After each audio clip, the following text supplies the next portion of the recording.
Have you ever felt like your entire worth is just your GPA, your spot on the team, how many likes you get?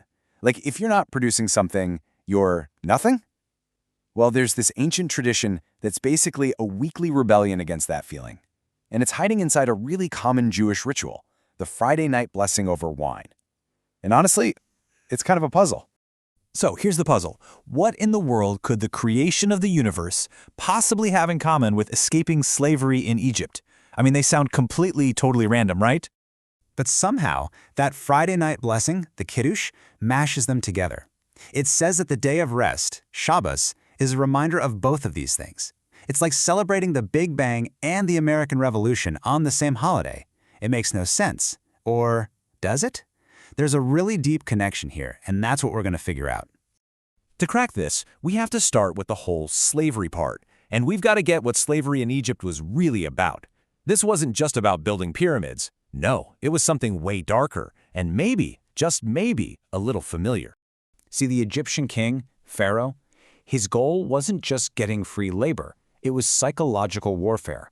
The whole point was to break people's spirits so completely that they'd forget they were even human to begin with.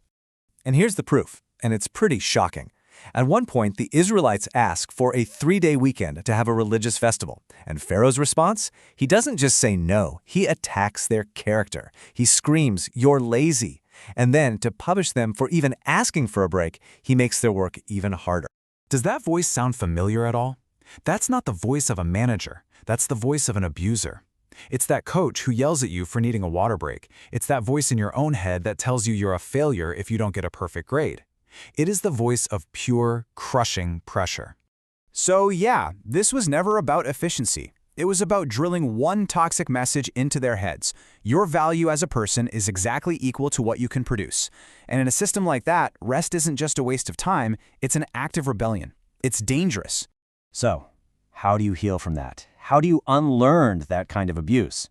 Well, the answer starts right after they escape, in the middle of nowhere.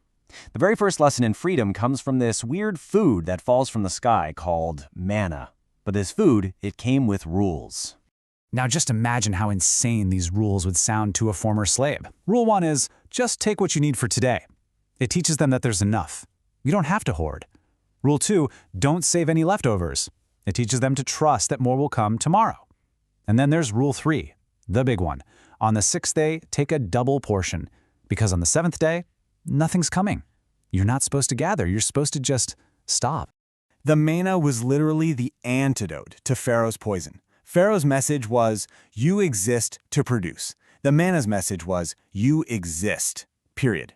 For one day every week, your value has absolutely nothing to do with what you can accomplish.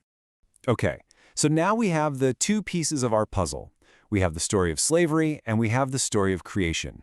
Let's finally put them together and see what happens. And boom, here it is. This is the whole thing. On one hand, the creation story tells us that resting is a divine act. It's what the creator of the universe did. It reframes rest not as laziness, but as a powerful, creative thing to do. And on the other hand, the slavery story tells us that rest is an act of liberation. It's you, once a week, looking the ghost of Pharaoh in the eye and saying, nope, you don't own me. So this is the core message. This is everything. You are not your grades. You are not your athletic stats. You are not your follower count. You are not your output. And Shabbos is the weekly radical act of proving that to yourself. But we're not quite done. There's one more layer here, and it is so important. Because this lesson, it's not actually just about you. It's about how you treat other people. Because if you look at the actual commandment for Shabbos in the Bible, it doesn't just say, hey, take a day off. It says you rest, and your workers rest, and your animals rest. Even the immigrant who lives in your town gets to rest. Everyone. Why? Because the experience of being oppressed, of being treated like a machine, it puts a huge responsibility on you. The lesson is simple. Once you know how that feels, your job is to make sure you never, ever make anyone else feel that way. You have to become a liberator. Shabbos isn't just self-care. It's a weekly practice of justice for everyone. So let's bring it all home. Think about your life, right now. Who or what is your Pharaoh? Is it the insane pressure to get into the right college?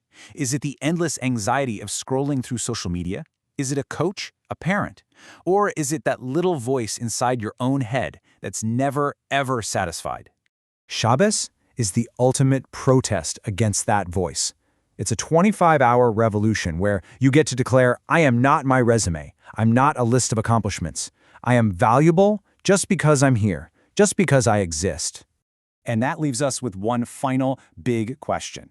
As you move through life, you're going to get power. You'll be a team captain, an older sibling, a boss someday. The real test will be, will you remember what it feels like to be under pressure? And how will you use your freedom, not just for you, but to make sure everyone around you gets to be free too?